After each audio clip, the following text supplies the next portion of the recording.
joined here today by the undefeated Chase Hooper, set to make his UFC debut next month on the Stacked UFC 245. Thanks so much for joining me, man. How are you?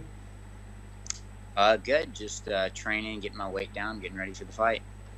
For sure, man. And like I mentioned, you're gonna be making your UFC debut. How does it feel to hear those words? I know for a lot of guys up and coming, UFC debut. That's the goal. That's the dream. Yeah, I think that's a problem with a lot of guys. Is that's like just getting to the UFC is their goal. I feel ready for it. But I know that it's just kind of the first step in what I want to do. Same as the transition from amateur to pro or from pro to high level. Then there's that to UFC, and it's just another level of competition, and I'm really looking forward to it. Right, that makes a lot of sense. Like it's simply just another step in the career and not like this overall huge thing for you. Not yet, at least. Yeah, I know a lot of people. After they do it, they kind of like lose the same motivation that they had the first fight, or they just feel like they accomplished it, and then they like don't really have a new goal set for themselves. Right, for sure. Well, what's your mentality as you go into your debut? Because it sounds like it's a little bit different from a lot of typical fighters. How are you feeling mentally preparing for this fight? Uh, I'm honestly excited. I think it's a different level of pressure than it was before. Before, when I was doing all my developmental deal stuff, where I was fighting on Fight Pass, fighting some tough guys, it was just trying to fight to first even make it to the UFC. So I think that was so much more pressure than this will be. Because a lot of pressure. Like if I lose the fight, it's a huge setback. I got to have a couple more wins before I can even, be considered to jump in. But now it's gonna be like a little more like testing my skills and my fight IQ against another high level guy. So I'm looking forward to it. For sure. And does this feel like just another fight for you, or do you truly feel like this really is that step up on a bigger stage? I think it will once I get there. I'm pretty good at not thinking about fights kind of until the week of and stuff like that. But yeah, I think once I get to Las Vegas, once all the media stuff starts happening, I think it'll kind of set in about then. And a lot of guys they mention those Octagon jitters and stuff like that. Obviously, you can't know ahead of time until I guess you're in the locker room and stuff. But is that something you think about, or is it just about staying calm and just staying ready? I kind of have ways of where I'll get stressed out about the fight, and then it'll go away. I'll be back to normal. But I feel like during the fight, I've I've never really felt anything. I'm usually kind of like on autopilot.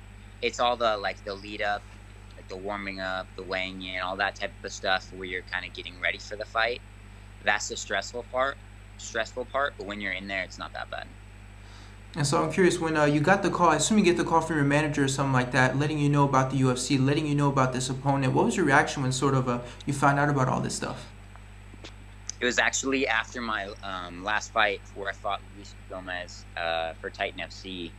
As soon as we got back to our hotel room, Sean Shelby actually called my coach. I don't have a manager. It's just kind of us. My coach does all the managing stuff. It works out real well, and I get to keep my monies. But yeah, he called and he asked if my coach thought I was ready for the UFC, and he said yes. And they gave us some dates and opponents to look at, and we finally settled on Tamer.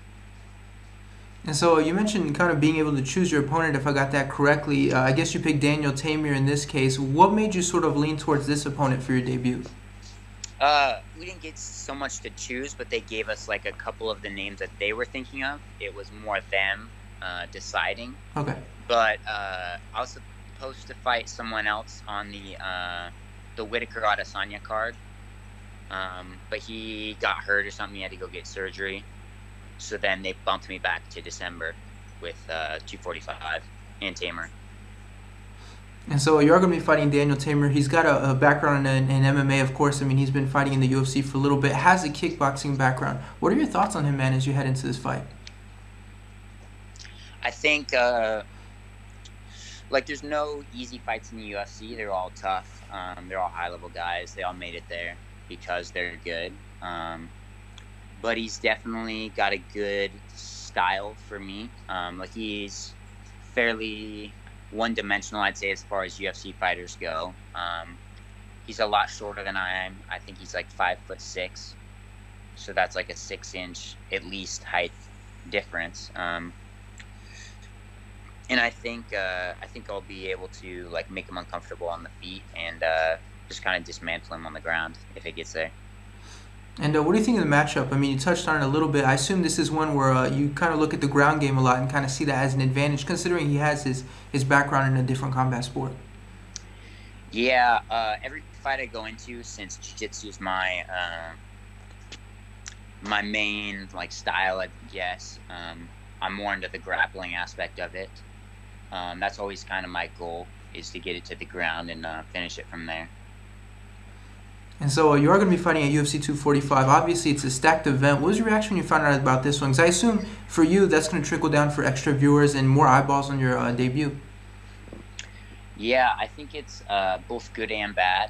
Those like 50G bonuses are pretty unobtainable now. But no, it's gonna be cool. It's gonna be like a historical card, just like how stacked it is.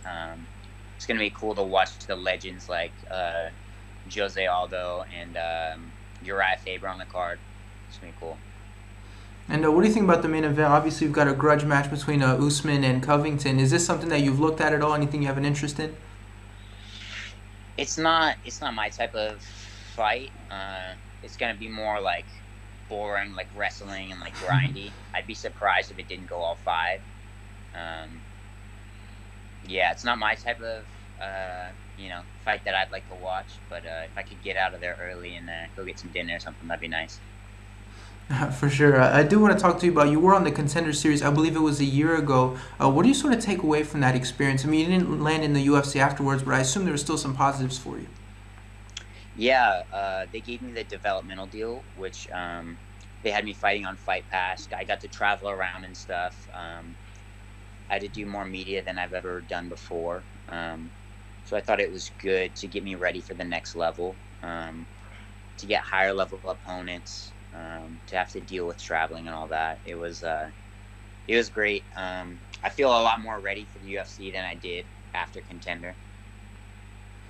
So I assume when they gave you the developmental deal, it's got to be frustrating because your goal is ultimately to get in the UFC. But looking back, could you say this was a positive because, like you mentioned, you get more experience with the traveling, with the fights? I mean, overall, was this a positive for you?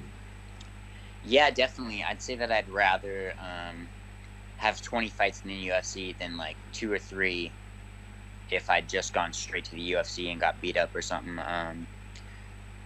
My goal is definitely to stay in as long as I can, and I think that a little bit of time gave me some more room to mature and like get better as a fighter. And so you head into this fight undefeated. A lot of guys that enter the UFC undefeated, they feel like that sort of pressure because you know when you take that first loss, if it does happen, it's going to be on the big stage. Do you feel any extra pressure from being undefeated, or is it just not? Doesn't really matter for you? I think, well, obviously I'm competitive and I don't want to lose, but I don't really think too much about it when I'm in there. It's kind of it's the lead up and everything that's stressful.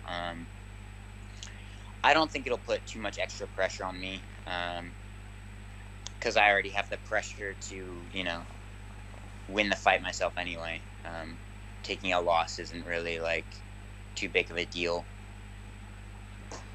And so what's training camp looking like for you at this point? Is this just like any other camp? Have you had to change things? I assume you have to make a few changes just for your specific opponent as well. Yeah, it's a lot of working on setups and stuff on the feet.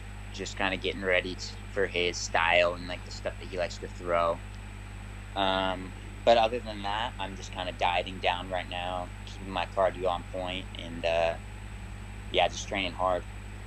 And what kind of fight are you expecting out there? Is this something that we can expect, sort of a high-paced, fight on the feet, maybe something more on the ground? Is there something in your mind that how you imagine this fight sort of going?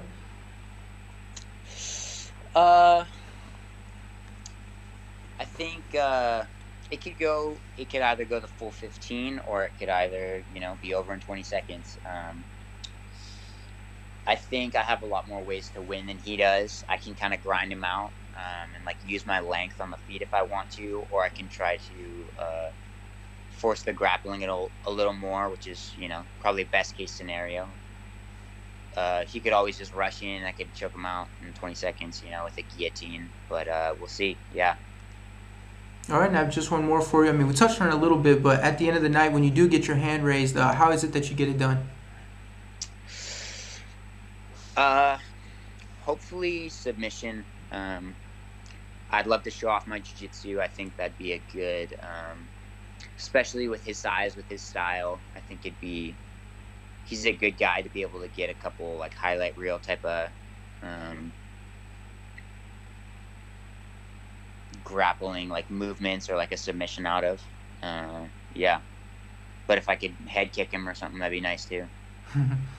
All right, man. Well, we look forward to seeing you make your UFC debut, man. It's going to be a great fight, obviously. Thanks so much for the time, man. I really appreciate it. Hey, thank you.